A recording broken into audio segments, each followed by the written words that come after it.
Andrew McCART, IFL TV in association with MTK Global. I'm here in Leeds today. With me I've got the IBF World Champion Josh Warrington. First of all, Josh, what happened to Dirty Leeds? That was quite a respectful press conference.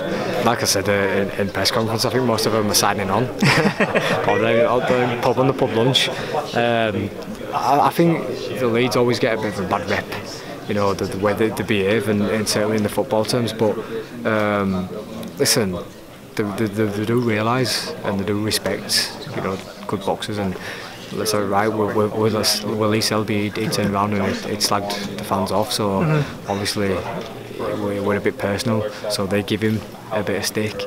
But obviously Carl's an household name, and they recognise that, and they show the respect. Don't get me wrong, when the fight comes round and weigh-ins and that, it'll probably be a bit more edgy because we'll be a bit more edgy. So I think you're making weight as well. Yeah, I think that'll rub off onto the crowd, and the crowd will be a bit more vocal. But you know, it's early days, and the press conferences so far have been pretty much respectful. So you know, it's not bad. And like I said earlier, we've had a laugh and we've had a giggle, but you know, when it comes to December 22nd, that first bell goes, we're going in there to hurt each other. Simple as that. Yeah, exactly. You give absolutely everything to win, and I know that I'm going to walk away with this belt over my shoulder.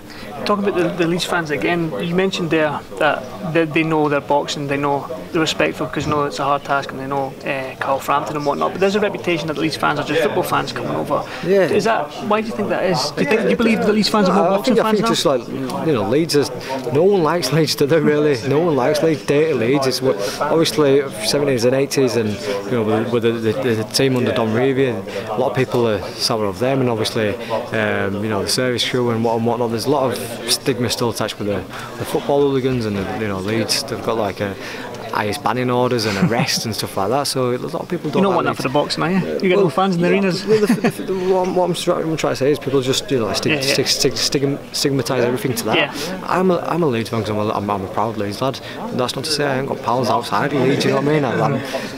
I just think people attach us all with that, and it winds me up where, you know, the locals get behind one of their own. You know, a lot of my pals are Leeds fans. It's just the way it is. But they get behind me because I'm the local, and they back me. That doesn't mean they don't know the boxing. And so what if they're all, you know, football fans, the hardcore football fans? Does that not mean that they can't watch the boxing on the telly? Do you know what I mean? Yeah. You're saying that. You know, when AJ fights down at Wembley, are you telling me that 80,000 are hardcore, die-hard boxing fans? They're not. It's just these events come round, and sometimes you just get behind with your own. And a lot of my fans have become big boxing fans since starting following my journey. But you know, it's just one of them. It doesn't make them when they get stigmatised. It's just, oh, there's football fans. Yeah, they bring a lot of noise. But that's just Leeds people. That's just how they are. You mentioned in the press conference there that the fight with you against Carl was going to be, you're hoping it's going to be your Morales and Barrera type fight of war. Is that what how you see this fight going? Like being an all-out war, cut blood, everything like that? Yeah, because I think Carl's clever. He's a clever fighter. He can adapt to certain styles, and I think, you know, if, for instance, if I were to box, I think he'd go about it in a certain manner, and if I were to change, and he'd want to change, and vice versa. If he brings a game plan, I'm going to try and adapt. And I think it's like at times going to be a chess match, but I've seen how he likes to tear up as well. I've seen him with Santa Cruz, so there'll be times where we do get drawn in, even if we can't help it. We'll get drawn in, and I just think it'll be, with the atmosphere as well, the crowd shouting, you do want to push forward, and I think that could come into play, and that's where I see both of us getting caught and giving it all, and that's what I'm buzzing about. I can't wait for that. You know, when I used to watch them two as a kid, I used to thrive on almost getting a semi on, you know, getting that excited. You know what I mean? Just because. I like that, you know, as a boxing fan, and you know, this might be like my little personal thing, yeah. So your personal Barrera Morales fight that you're hoping for? Well, yeah. Good stuff. So what do you see in Carl because obviously Luke Jackson said as well that he's past his best. You've probably said he's a shadow of his own self. Why do you say that? What have you seen in Carl that's made you say that? I'm not going to give the game plan away. I know I'd be stupid to do so, but you know, just watching him over the years, and then seeing how he performed, for instance, like the Quig with a bit of a snowfest, but from the fights up to that with Kiko and in the first Santa Cruz fight, then you see the difference with the second one. Alright, I know he said he had a lot of things going on, but even from then, like for instance, if I were boxing Luke Jackson, I would just feel like I'd have wanted to get him out there a lot sooner. I felt like I was surprised that it went on as long as it did, and it was at a very, very slow pace, and send out that statement that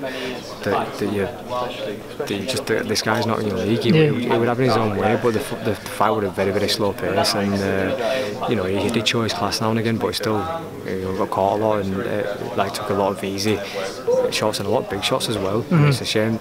Well, it's not a shame, but you wondered if Luke Jackson could have punched, that we could have gone different. So we've seen things, we've seen little habits that he does and things like that, and I know them probably look to expose him on the night, so to speak. Well, come December 22nd, all going well for yourself. You've just beaten Carl Frampton, let's say the world's your oyster. Who's out there for you? Is Leo Santa Cruz a possible fight out in Vegas for you? You mentioned that in the press conference that you'd like to go out to Vegas, but you're Leeds fans and take them out there. So is that a possible fight you would be looking at after this? There's the potential where I just probably get giddy for another fight. Yeah, just end up like my dad and just eat. Your dad's betting against you, so just eat shit for the rest of my life. But no, listen.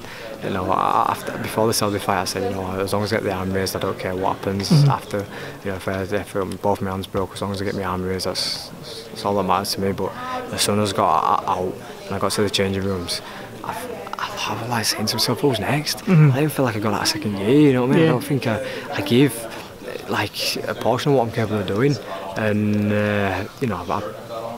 world title. Let's go on and let's dare to dream and let's go on and fight these big names and unify. And why not? Well, I'm at this level now. Nobody thought I was going to get to this level. No one thought I was going to beat Lee Selby. Nobody thought I was going to win a world title. I've done it the hard way. Why not go on and believe? I certainly believe. I'm a very confident person. I believe I beat Carl, and I believe I go on to fight likes of Oscar Valdez or Leo Santa Cruz. So finally, I'll let you go because obviously there's a press everywhere here waiting for you. So final question, what do you make of your dad actually betting against you and putting a tenner on Carl? Oh, he's a wanker. He doesn't even like me. He doesn't even like me, to be honest. Well, I'll tell you the truth, he doesn't even like me, but listen, it's all good fun, innit? We have a good laugh, and I think in this game it's hard enough. Yeah. So you've got to have a laugh and all smiles. So I'll probably give him a little stick and phone him up on the way home after this and call him a tosser. Well, anyway, Josh, thanks for this fight for TV, and hopefully catch you up soon. Cheers, brother.